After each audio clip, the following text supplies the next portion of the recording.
से लेकर तो मतलब 16 से 80 तक का जो उनका पीरियड था वो कैसा था सर ने मतलब अच्छे से डिस्क्राइब कर दिया है। तो मैं बताना चाहूँगा कि आज के जो लोग हैं, आज के जो मतलब उभर के जो आते हैं हमारे में से, वो मतलब जनता में से निकल के आते हैं और ऊपर जाते जाते वो जनता से बिछड़ जाते हैं। ऐसे लोग आप लोगों ने बहुत से देखे होंगे। पर छत्रपति शिवाजी महाराज एक ऐसा शख्स था, हम उनको मतलब ऐसा देखते हैं कि वो रैयत में से निकल के आए पर रैयत को कभी छोड़ नहीं पाए, रैयत उनमें से कभी जा नहीं पाई। आज भी अगर 300 साल के ऊपर हो गए उनको जाकर फिर भी हम उनको भूल नहीं पाए। उनकी जयंती आज हम इधर सेलिब्रेट कर रहे, तो किस लिए कर रहे? उसके पीछे जो मोटिवेशन होगा और जो उनका कार्य होगा उसी वजह से तो कर रहे हैं ना। अगर हम 350 साल उनको याद कर रहे हैं तो किस मकसद से याद कर रहे? तो फिर जैसे भाई ने बोला, सर ने बोला, तो उन्होंने मतलब सब डिस्क्राइब कर दिया है उसमें। अभी मैं बताना चाहूँगा कि उन्होंने रैयत के लिए क्या किया था, ऐसा क्या बताया था उन्होंने कि रैयत ने उनको मतलब अपना जो एक लीडर था, जो उनको मतलब छत्रपति की पदवी दी, तो ऐसा क्यों कहा उन्होंने? तो मतलब बात ऐसी है कि जैसे सर ने कहा कि मतलब उनका मतलब लास्ट जो विलेज का जो मतलब जो लास्ट का घर होता है वो भी मतलब उनका स्पाई का था, बराबर। तो मतलब वो जनता में से उभर के आए थे। तो पहली बात, एक बात की बात है कि एक छोटा सा लड़का खेत में ऐसे ही खेती कर रहा था उसके पिताजी के साथ। तो मतलब उधर से घोड़सवार जा रहे थे, तो उसने घोड़सवार को रोक के पूछ लिया कि आप कौन हो, आप इधर कैसे जा रहे हो? उसको पता नहीं था कि घोड़सवार कौन है। जब वो घोड़सवार उतरे, उन्होंने उनको उस बच्चे से पूछा कि आप कौन हो, तो बोले मुझे मत पूछो, आप कौन हो ये बताओ पहले। तो ये जो क्वेश्चनिंग थी ये एक 10 साल का लड़का कर रहा है उस टाइम में जब एक हुकूमत चल रही है मुगलों की, और तब एक बच्चा एक स्वराज्य में खुद को मतलब सेफ फील कर रहा है। आज के दौर में हम अभी लड़कियों की बात करें तो 10 बजे के बाद बाहर नहीं निकलती है, वो खुद को सेफ फील नहीं करती। और वो 10 साल का लड़का वो तब स्वराज्य में खुद को सेफ फील कर रहा था। ये बात मतलब सोचने लायक है, ऐसा क्यों हुआ? ये जो कथाएं, जो फिल्म, जो पवाड़े, जो गीत, इसी से बच्चे लोग मतलब इतिहास सीख रहे हैं छत्रपति शिवाजी महाराज का।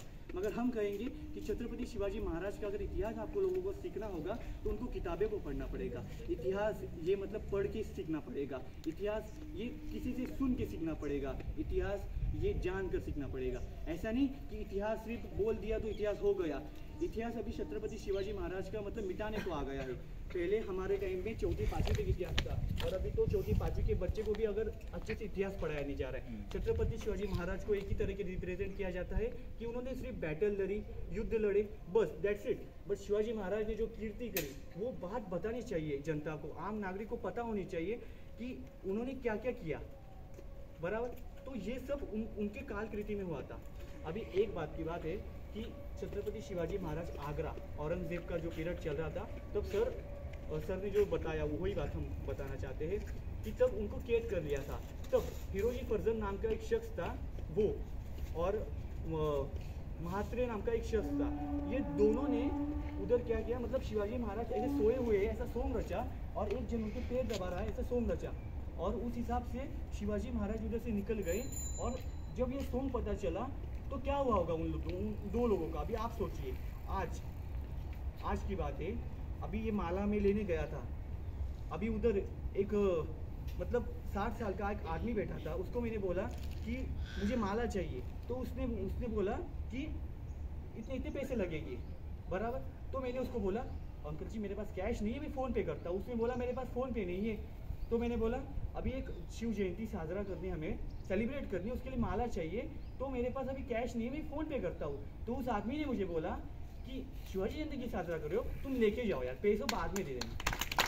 ये अपनी का जीवन उदाहरण है, अभी जस्ट हुआ मेरे साथ। तो एक बात आप ध्यान से देखिए कि मतलब शिवाजी महाराज का जो इतिहास जो मिटाने की साजिश कर रहे हैं, जितने भी लोग कर रहे हैं, वो होगी नहीं। क्यों नहीं होगी? जब तक उनके मुहावरे जिंदा है, जब तक उनकी रैयत जिंदा है, जब तक उनके इतिहास जिंदा है, जब तक उनके शाहू फूले अम्बेडकर जिंदा है, तब तक उनका इतिहास कोई मिटा नहीं पाएगा, और तब तक हम मिटने भी नहीं देंगे। महाराष्ट्र में हम जहाँ से आते हैं, मतलब शिवाजी महाराज का जन्म हुआ था शिवनेरी, और उनकी जो समाधि बनी है वो रायगढ़। ऐसे अनेक किले हैं उनके नाम से, और आज भी है।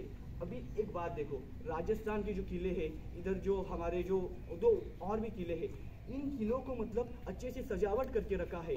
महाराष्ट्र के किलों को क्यों नहीं सजावट करके रखा है? उधर के पॉलिटिशियंस की जो मानसिकता, जो सोशल, जो साइकोलॉजी है, उनके हिसाब से अगर देखोगे आप तो मतलब ये जो इतिहास मिटाने की साजिश चल रही है।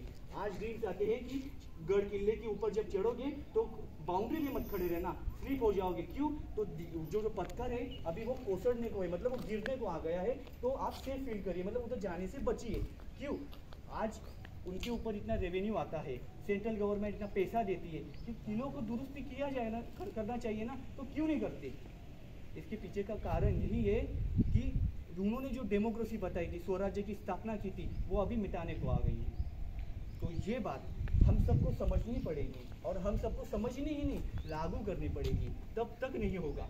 और अभी ये जो मैंने एक उदाहरण बताया औरंगजेब का, वैसे ही भाई ने जो बताया था कि उनके स्त्रियों के प्रति मतलब कैसा चारित्र था। अभी फोटो में ही देख लीजिए उनका जो वस्त्र अवस्था है वो कैसी है, उसके ऊपर से ही आपको झलक जाएगा कि छत्रपति शिवाजी महाराज ये कैसे रहते होंगे। उनका जो ड्रेसिंग सेंस है वो देखिए, मतलब उनका मतलब पूरा का पूरा शरीर जो है वो मतलब ढका हुआ है। वो मतलब ऐसे आदमी थे कि जो औरतों की इतनी इज्जत करते थे कि मतलब आज के समय में मतलब है ना, उनके बराबरी करने वाला शायद ही कोई होगा, शायद ही कोई होगा। एक बात की बात है, बेड़गांव में जब ये आक्रमण हुआ था, हाँ, तब सावित्रीबाई देसाई नाम की जो उधर की जो बैटल लड़ रही थी अपोजिट साइड की, और इधर से सकोजी थे, बरोबर, सकोजी थे जो उनसे बैटल लड़ रहे थे। बैटल लड़ते लड़ते उनको काफ़ी दिन हो गए, बट वो विन हो गए।